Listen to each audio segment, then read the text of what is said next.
Let's get some dairy into our life.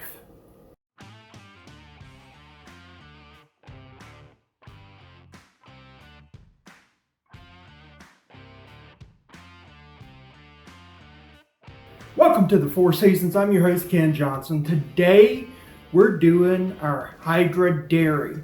So, Hydra Derry is unique. It is a lactomel. That means it is a mead made with, well, whey, so milk. You take a lot of the solids out and try to get the fluid that's left over that is fermentable, all the sugars and all that, and then you add honey to it and you make a lactomel. And lactomels, I've had varying degrees of success, and so I tried a new process using whey powder instead of trying to get the whey out through traditional means. So stick around, watch how I make this, and then we'll be back for a taste test. For our Hydra Derry, what I'm doing is I'm taking just a few cups of water, just some water, roughly about a quart, and I put in the microwave, put it on high for about 6-7 minutes until it was boiling hot. Now I'm going to take this very hot water and add it to a large mixing bowl so we can start this process. Okay, next we're going to add in a pound of Gallberry honey. I'm just stirring to get the honey incorporated. You can see the dark spots where the cold honey doesn't want to thoroughly mix. That's okay. It'll all warm up and become one homogenized solution of honey water. This is 3.5 ounces of whey. So whey powder. They're saying it's grass-fed. I don't need it to be grass-fed, but they're saying it's grass-fed, so I guess that's all the better. But 3.5 ounces of whey powder. Alright, so now I've got to stir this up and get it incorporated. This will take a while, but this is a lot better than my traditional whey that I did with my Viking Blound mead Lactomel, what you want to call it, that I did earlier. I'm hoping this will be just as good, if not better, and if this will incorporate all the way, it should be faster, because the other way was just a nightmare. I spent an entire day separating whey from, the liquid or the solids, and it just was a nightmare. This is very sticky and gummy. I may even pull out my immersion blender, because this stuff right here is like syrup when it gets wet. But it's breaking down some. It'll just take me a little bit. Okay, there's a few little spots there and here and there that they're slowly absorbing the water and they'll mix in. It's not enough for me to worry about at this time, because they're not going to provide that much more of a sugar change when I do my reading. So what I'm going to do is transfer this over now into my gallon fermenter and put it in the refrigerator to let it get to blood temp. Right now it's just too hot. Yeast die around 120 degrees Fahrenheit. Anything around that temp, you're killing your yeast. Which, yeast are pretty strong, but they can't handle 120 degree heat. They can do very well if you're, around 100 degrees, which is better than what I can do. I live in Florida and it gets around 100 degrees. I need to get some air conditioning. But they do quite well around 100. So I want to get this to what we call blood temp. So think of somebody that is running a low grade temperature, something like that. That's pretty much where you want it. If you stick your finger in there and it's just a little warm but don't burn, you're probably pretty good. If it gets in there and it feels about tepid, that's great. Thermometers are always great to use, but if you don't have one, that's the old way of doing it. Anyway, I'm going to transfer this into the fermenter and we'll go to the next step. Okay, so the next step, while we're waiting on our mixture to come to blood temp, we're going to make a tincture. So I've got a honey jar, the label that's clean, but the label just don't want to come off very easily. So I'm going to put about 2 tablespoons of allspice. Never mind, I don't want to put allspice in there. I want to put nutmeg. Hold on. There we go. So we'll put 2 tablespoons of nutmeg and probably about a half cup of this cheap white or silver rum. All I'm doing now is just shaking it up. I'll let this sit for about, I'd say, 2 weeks while this ferments out, so it'll be ready for the final phase when I do my flavor adjustings. All I'm doing basically is making nutmeg extract, or what some people call tincture. This really extract. Anyway, one thing I will say, you'll notice that I didn't have a name brand quality nutmeg. I never use quality spices when I brew, so use the cheapest one you can find. If you use a quality spice while you're brewing, you need to cut it back, and that can vary based off of the quality of the spice.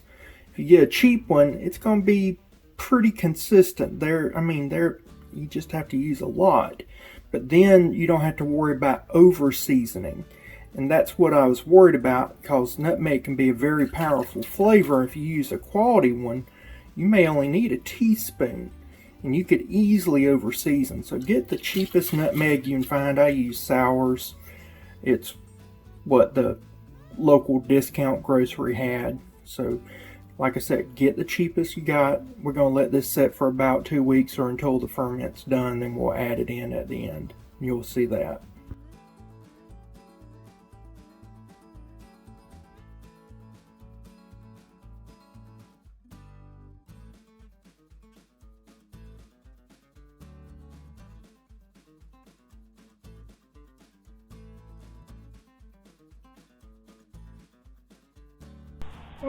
Okay, so our Hydra Derry is done, but now what I'm going to do is I'm going to add in our nutmeg extract here, and so I'm just going to pour this in very carefully.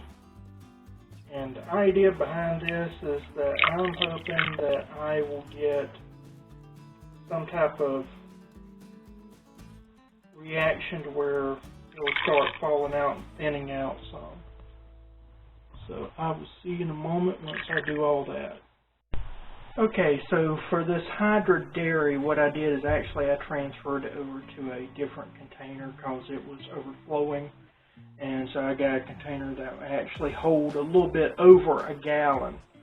So now what I'm going to do is I'm going to let this sit in the refrigerator probably for a week, and we'll see how it does. So I'll see you back in a second.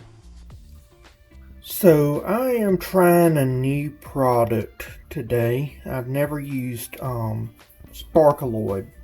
My normal fining agents are cold. That's my go-to. Cold will normally fix 90% of your problems. You don't need a fining agent. If there is a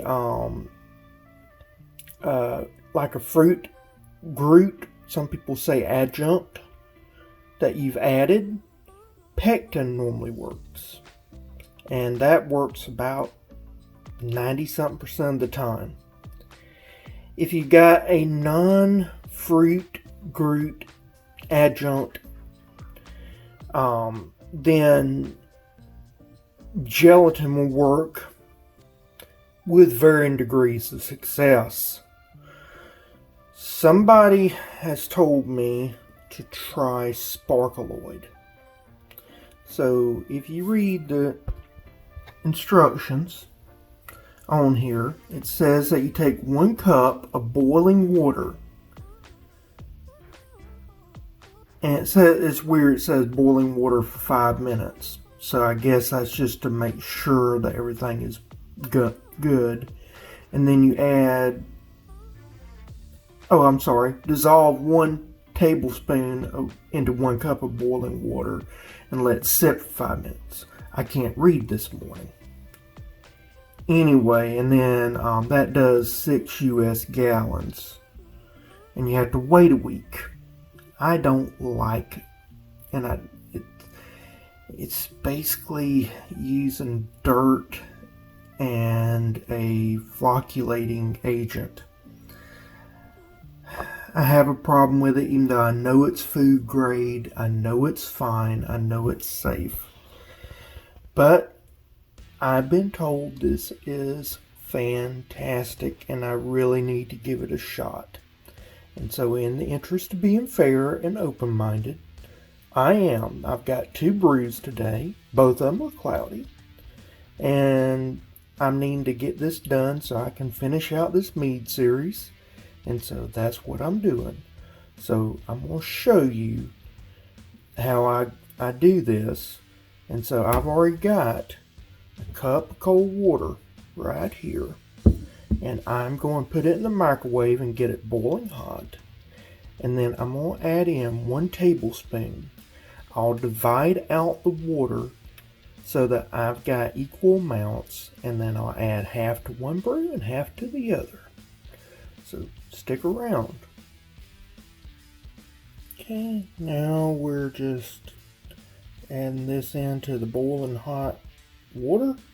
And trust me, I burnt myself, and you can see it's already reacting. That stuff is going to town. So we're just going to stir this up now, and I'll show you when I'm done. Alrighty, so we have our Lactomel here. Some people think that they're making blound, and actually they call it bland, but the actual pronunciation is blound. This is not a blound. This is a Lactomel. Blound is just whey that's fermented. That's a true blound, and you don't add sugar, you don't add anything. It's very low ABV. So this is a Lactomel.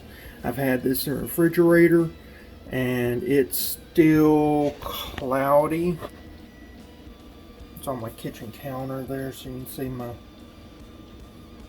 stuff. I've got some solids that's coming out from the cold, but you can still see this is cloudy soup. So let's see if we can fix this.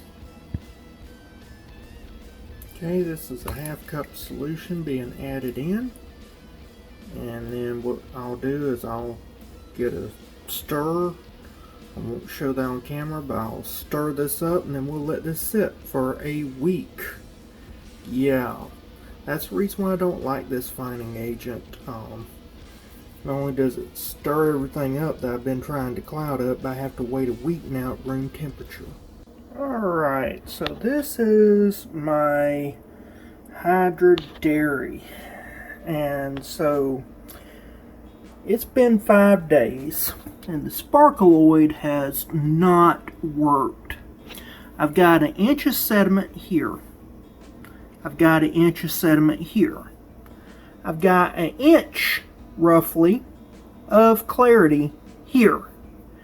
The rest is just as cloudy as it was the day that I put the sparkleoid in it.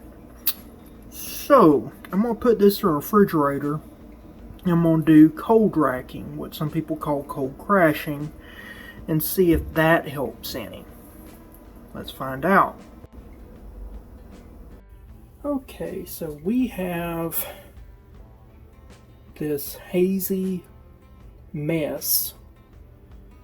Sparkaloid did not do as advertised. So we're going to try something different. What I'm going to do is siphon this off, and we're going to see about doing something that may work. If not, I can't wait any longer, and I'm just going to let it be. I know that people that watch this will have different units of measure. So realize that at one level, units of American measurement and measurement of the metric system are almost identical, almost a 1-for-1. There is a difference. It is noticeable, but there is a difference. Roughly 1 quart US measure is about 1 liter metric. I've got roughly just shy of a quart, just shy of a liter of silt and stuff that was created by this flocculating agent called sparkaloid. It actually creates wispy stuff. It's not compact, and it actually expands more than compacts. And so you have way more sediment than you should.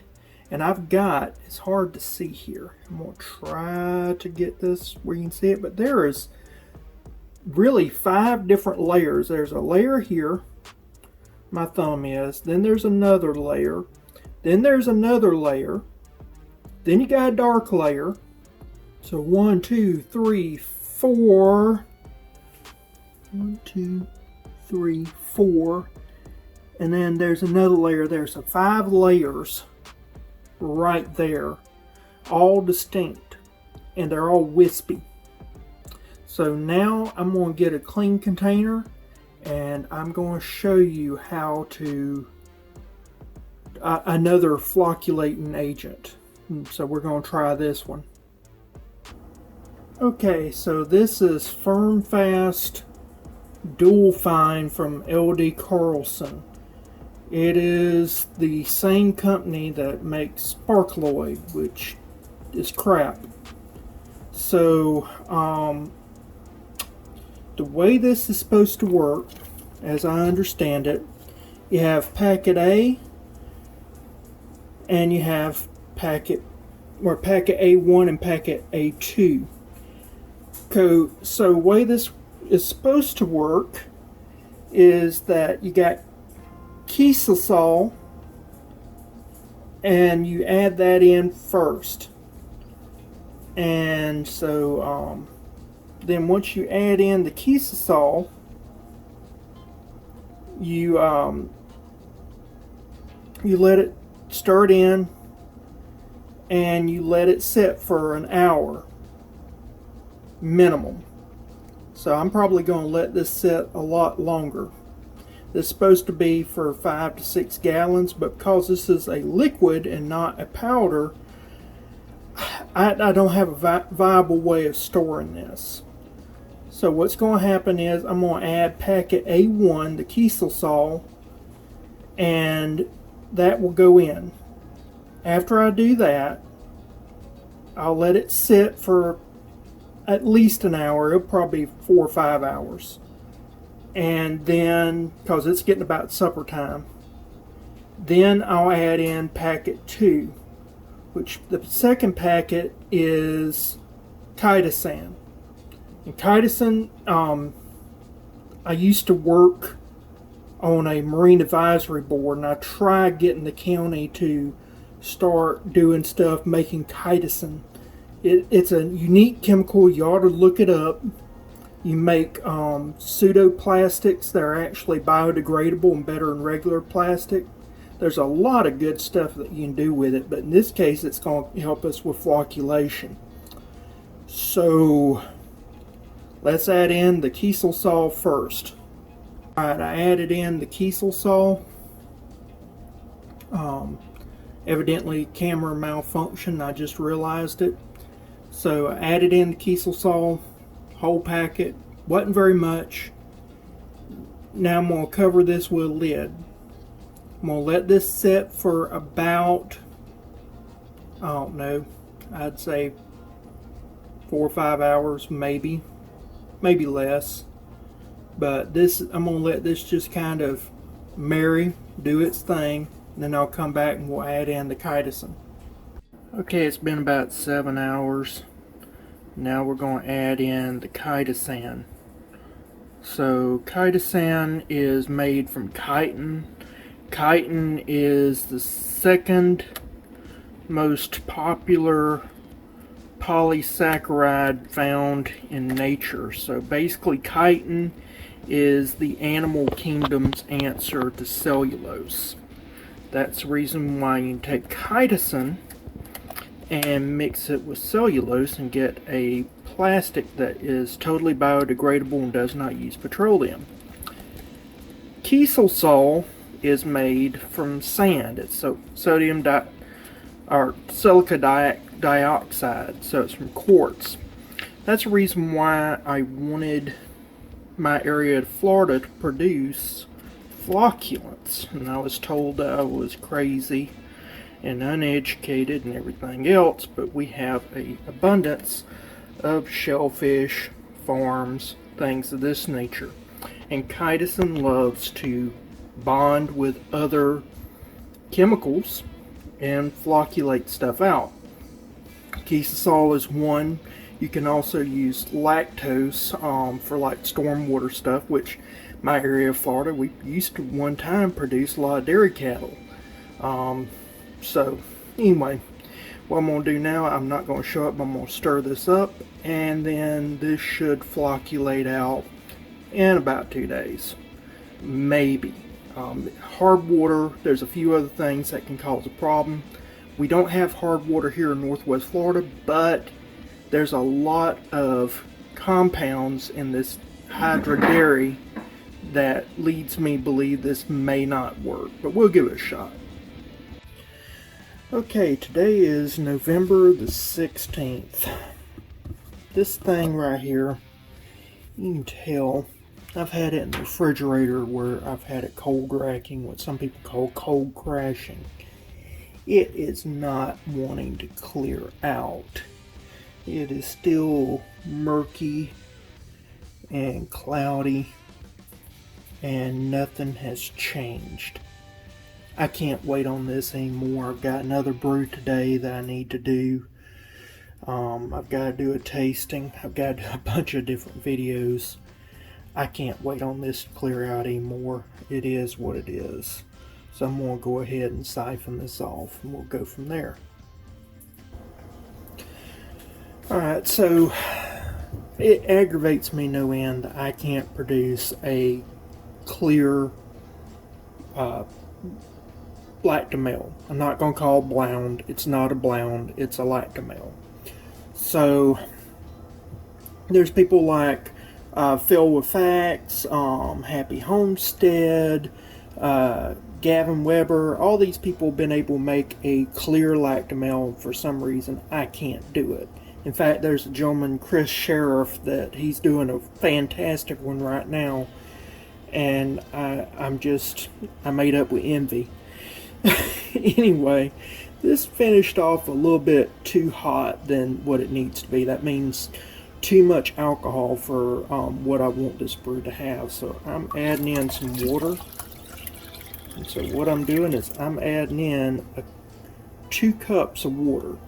Now I'm going to add in some other ingredients, and that's also going to replace the water that I would add to lower the ABV, because even though it's not a sugar, erythritol and others, they will act like water, changing the volume. So you'll see that in a moment. Okay, I did something stupid. I added water before I took a hydrometer reading. I've been so discombobulated today that yeah. Anyway, I'm coming out with a 0.998 on this, so it's still well below 1, so it's fermented out. Everything is fine. Okay, so I poured myself a little taster, my little Dixie cup here. Let's give it a shot.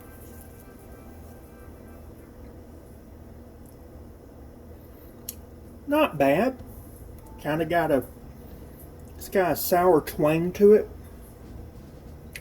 Yeah, that sour twang builds on the back end a lot. Wow. I still don't understand why people like dry beverages. Ugh. Gag. Alright, we're going back to sweeten this. This is a half cup of erythritol. I'm going to add another half cup, and then we're going to go from there, because I figure a cup is good to start off with, because erythritol is 1/3 less sweet than sugar.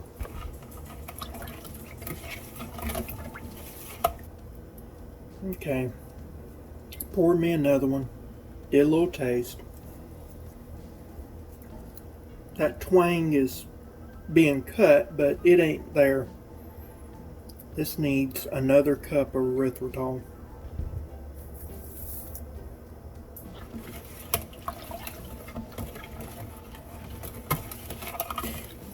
This does kind of bubble up almost like soap a little bit. I'm trying not to get air, but it does kind of bubble up like soap on top. It's weird. I keep wanting to say blound, but it's not a blound, it's a lactomel, but lactomels always behave a little bit differently than your other brews do. It's just the nature of the beast. There's so much protein in this that it's creating the bubbles like there's soap.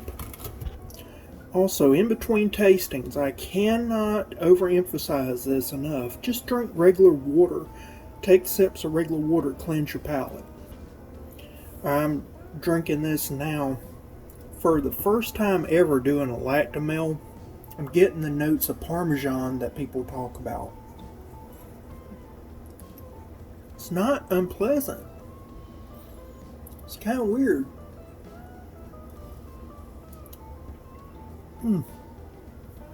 Very interesting.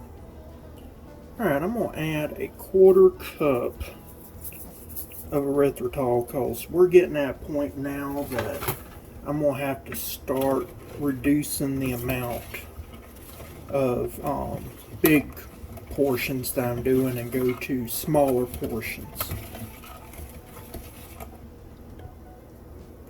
The more I do this, the more it tastes of Parmesan. It's really weird. I've never had one taste like Parmesan. I always hear about it, but never have had it happen. I'm going to do another 1/4 cup, so I've got now 2.5 cups total of erythritol going in here. Still tastes of Parmesan. And the acidic note is kind of now coming out of balance. It's getting to be very acidic on the back end. The sweetness is not really doing much more than amp up the flavors of the Parmesan and the acid now. So I'm going to try a different trick. I'm going to put in a tablespoon of pure vanilla extract.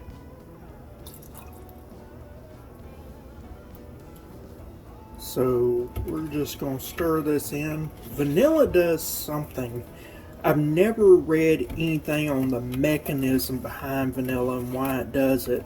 But when you have stuff in an alcoholic solution, it tends to, instead of amp up flavors, it tends to mute them. That's kind of cut down a little bit on the Parmesan flavor and the acid. I think I need another dose of vanilla. You know, I think I said something wrong earlier, so I'm going to make a correction now. One of these caps is a 1/2 tablespoon. I only put a 1/2 tablespoon in originally, not a tablespoon, so now it's got a tablespoon vanilla, so we're going to try it. Alright, so I'm going to give this a shot.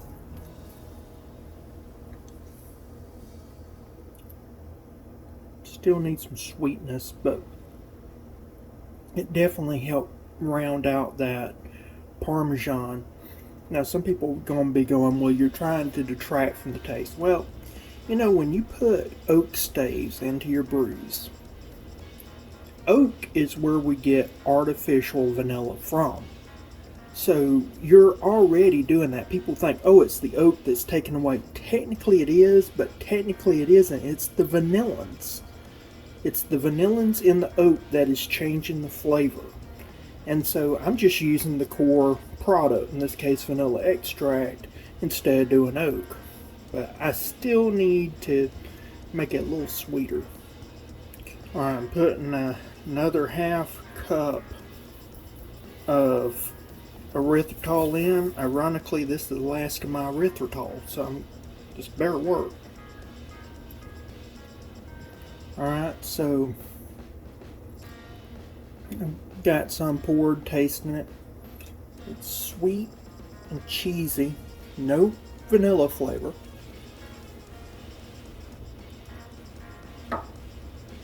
Definitely different. No allspice flavor. No nut, or not nut allspice, no nutmeg flavor. Which, it's not bad though. Not bad at all. Okay, I'm going to add just a tablespoon of regular sugar to this.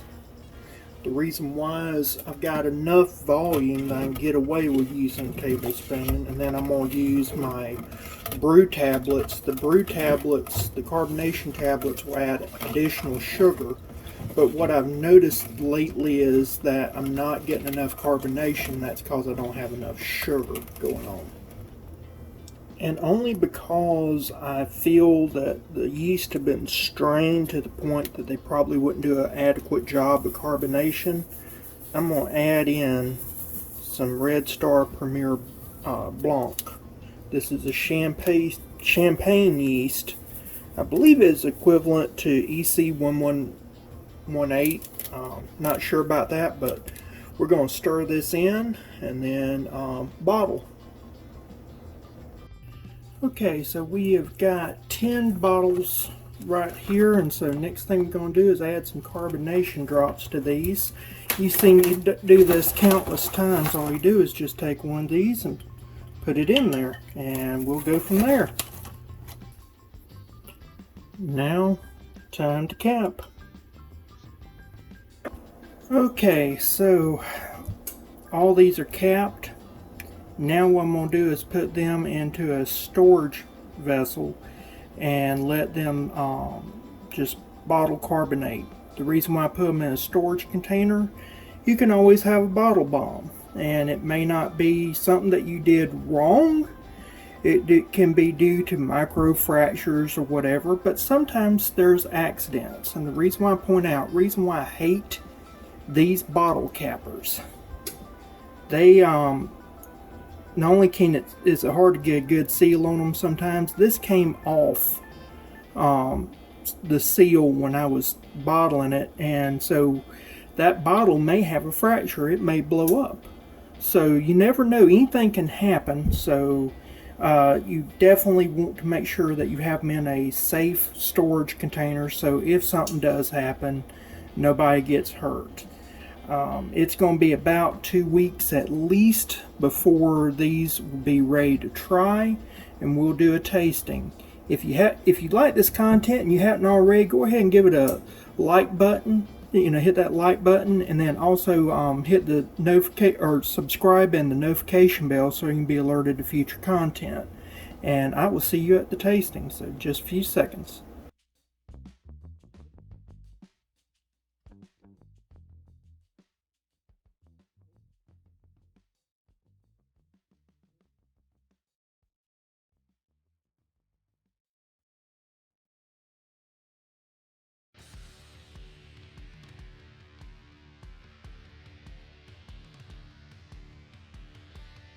Well, I hope you enjoyed that part of the video, and now it's time for us to actually taste this. Now, I'm going to say right now, it is straw colored and hazy as all get out. And as you can tell, I try my best. The other thing, it is not sparkling. That's another issue I'm having. I don't know why it's not sparkling, but it's not. So, I'm loving this. So, but there are bubbles coming up in this, so I'm guessing it's something with the capping. I don't know. Let's go ahead and give it a taste. First thing we always do, we take a sniff. The reason why we take a sniff, your nose is the fastest way to the brain, and that is how we perceive a lot of our flavors, is through our nose. So we start by smelling, then we do it by tasting. I'll do a small sip or just a quick sip. And that's just to get the tongue acclimated. And then afterwards, take another longer sip where I kind of swish it around and kind of think about things, because then the tongue is acclimated. So let's give it a try. Really, it's just got a very clean smell.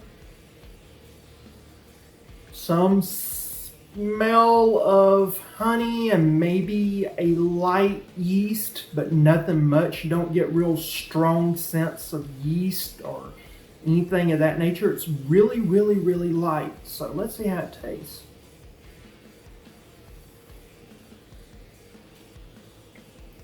Wow. That's changed since the last time I've had it.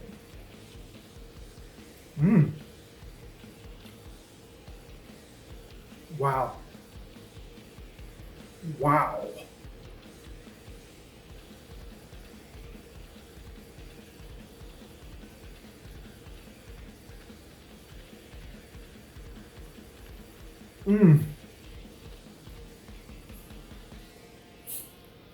You know, when I was first tasting it, you know, when we was making it, it had a Parmesan taste. That's all gone now. No Parmesan.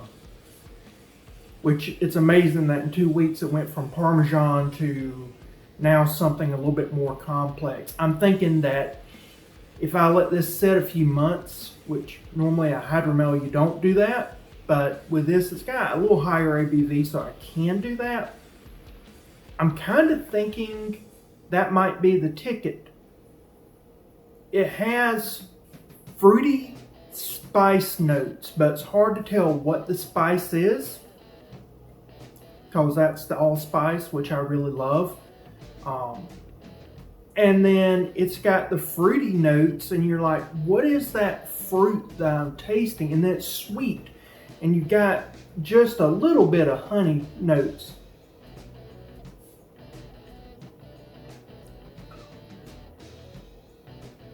On the exhale, I just got some Parmesan, but it wasn't off-putting.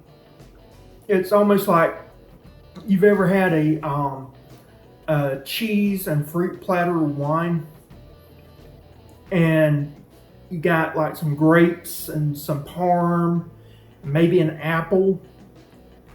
That's kind of what it's like. You just kind of nibbling, and you got just a little bit of Parmesan cheese, just a little Parmesan cheese shard that you just popped in your mouth.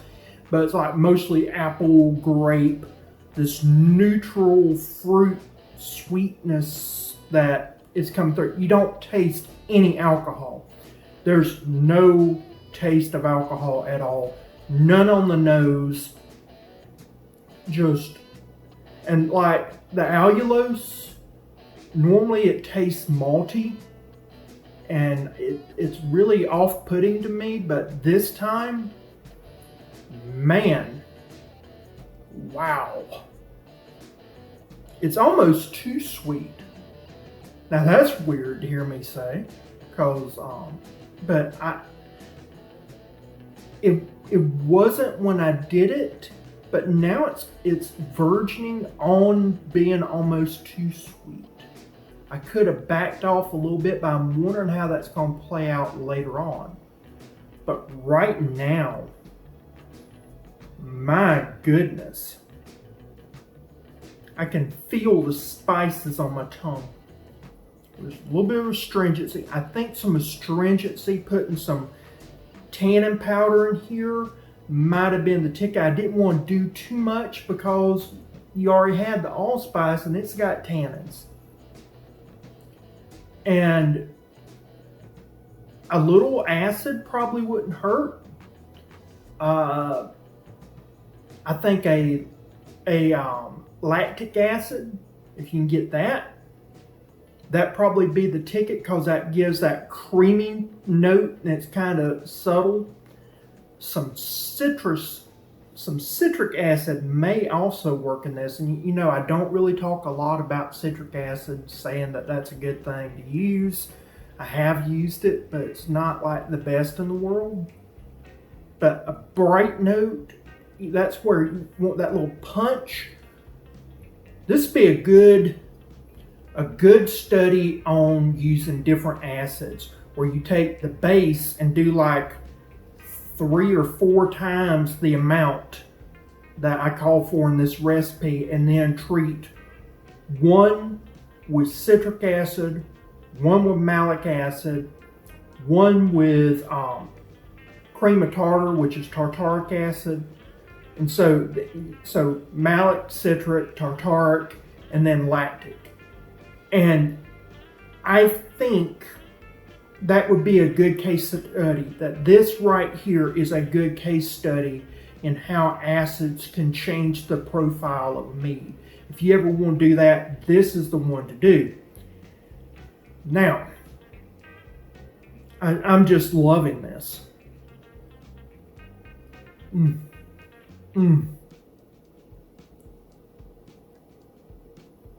Wow.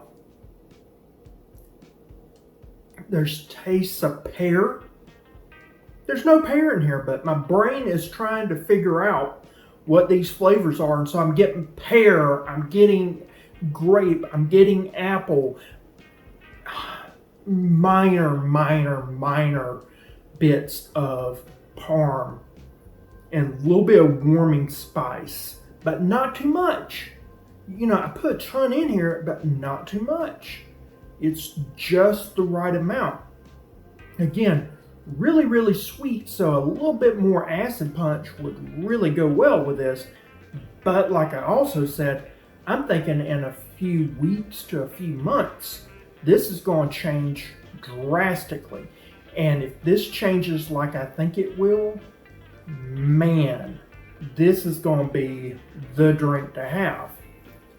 Now, let's give it a rating.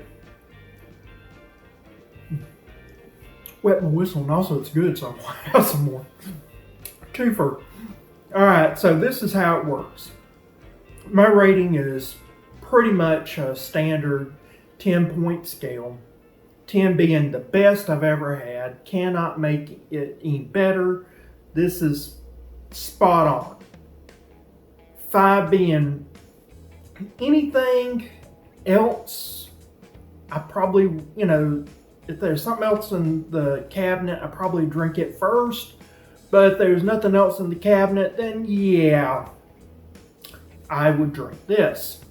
Anything after 5 is just varying degrees of how much I really want alcohol that day. And then you get down to 1, and that means I'm dumping it out. It's gross, it's nasty, it's never going to be drank, and it may be harmful. So that is where I'm at on 1. So 1 to 10, what do I give this?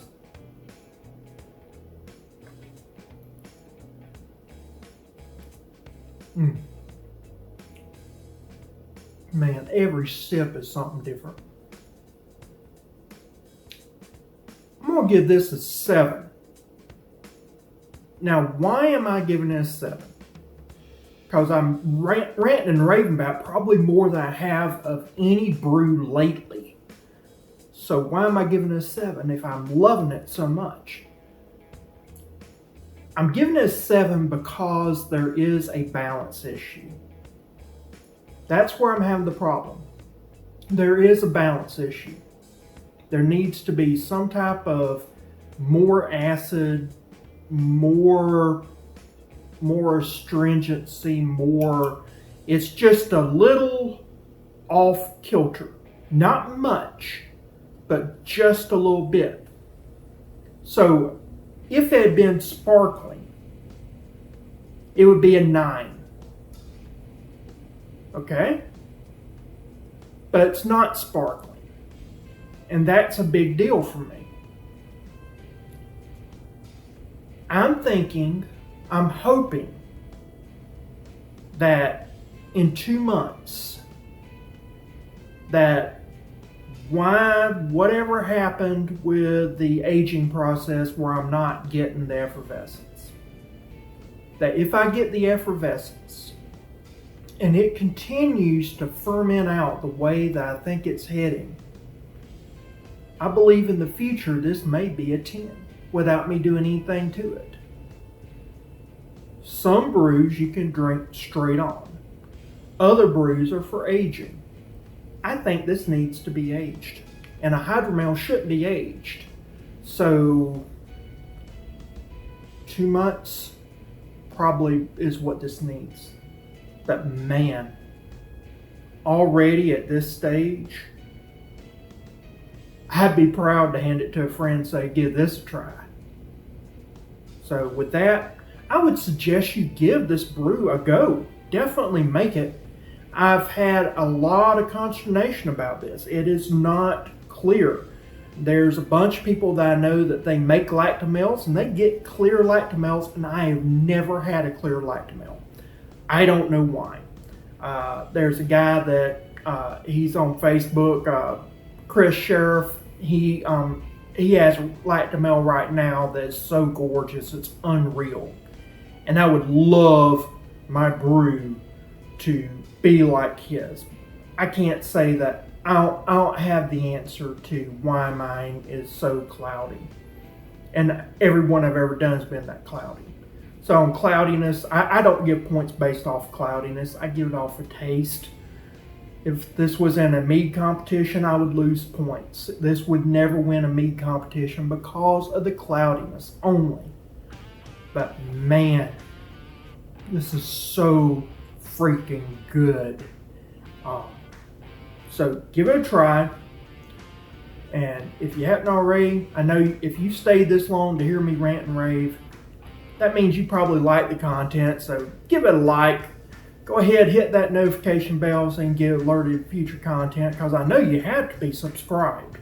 If not, why haven't you? Go ahead and subscribe, and I'll see you again next time. Bye.